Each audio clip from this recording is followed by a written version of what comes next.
dan saudara Bawaslu.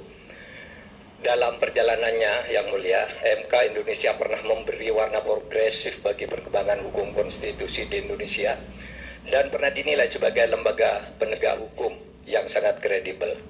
Harvard Handbook tahun 2012 seperti ditulis oleh Tom C. menilai MK Indonesia adalah salah satu dari 10 MK paling efektif di dunia. Studi tentang perjalanan masa lalu MK yang bagus pernah ditulis juga dalam beberapa jurnal ilmiah.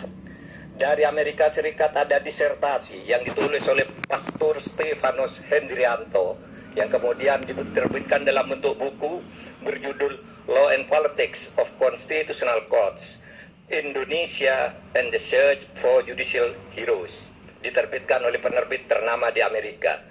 Dari IAIU Malaysia lahir disertasi karya Iwan Satriawan, Role of the Constitutional Court in Consolidating Democracy in Indonesia. Ada juga disertasinya Rifli Harun tentang hukum dan sengketa pemilu. Apresiasi terhadap MK Indonesia dalam keberaniannya membuat landmark decisions muncul dalam berbagai makalah forum ilmiah, jurnal akademik, dan berbagai media.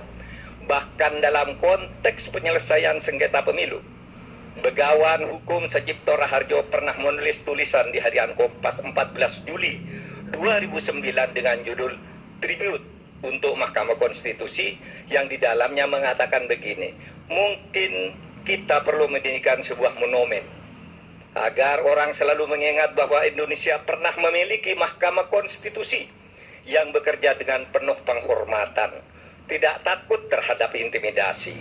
Harian Media Indonesia 7 Juli 2009 menulis editorialnya dengan judul Hormat untuk Mahkamah Konstitusi yang alinea pertamanya dimulai dengan kalimat untuk ada Mahkamah Konstitusi. Majelis Hakim yang mulia, salah satu kunci pernah banjirnya apresiasi terhadap MK adalah keberanian MK dalam membuat landmark decisions, keputusan monumental dengan berani menembus masuk ke relung keadilan substantif sebagai sukma hukum, bukan sekedar keadilan formal prosedural semata. Dalam hal pengujian undang-undang misalnya, teori OPL atau Open Legal Policy itu lahir atau sekurang-kurangnya secara resmi digunakan pertama kali oleh Mahkamah Konstitusi. Dalam hal pelaksanaan pemilu, MK memperkenalkan pelanggaran TSM yang kemudian diadopsi di dalam tata hukum kita. Mahaguru Hukum Tata Negara Profesor Yusril Iza Mahendra saat ikut menjadi ahli pada sengketa hasil pemilu 2014 dan bersaksi di MK pada tanggal 15 Juli mengatakan bahwa penilaian atas proses pemilu yang bukan hanya pada angka harus dilakukan oleh MK. Pandangan ini bukan pandangan lama, melainkan pandangan yang selalu baru, yang justru terus berkembang sampai sekarang.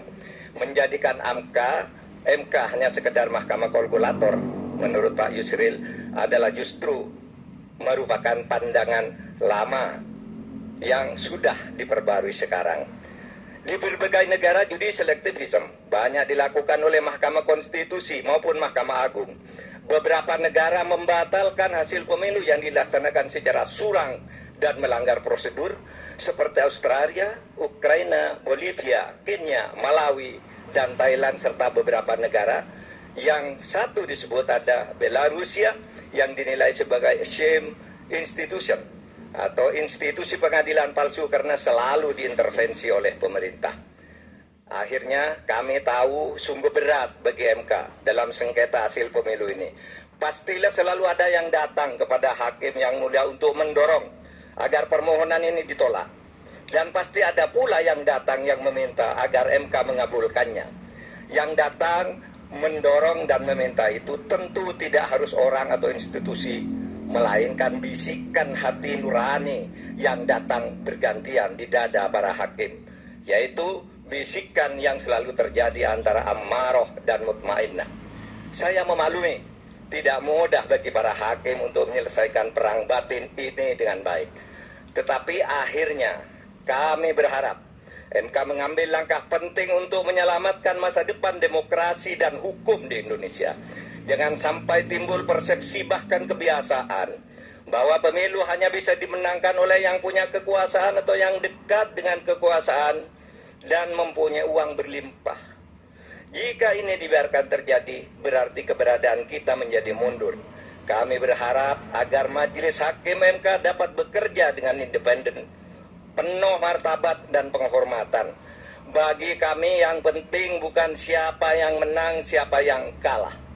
Bagi kami, masalah ini adalah beyond election, melainkan harus merupakan edukasi kepada bangsa ini untuk menyelamatkan masa depan Indonesia dengan peradaban yang lebih maju melalui antara lain berhukum dengan elemen dasar sukmanya, yaitu keadilan substantif, moral, dan etika.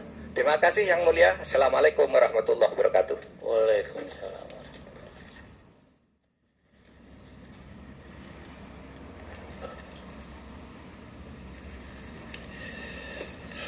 Saya lanjutkan, Yang Mulia. Silakan. Majelis Hakim Konstitusi yang kami muliakan.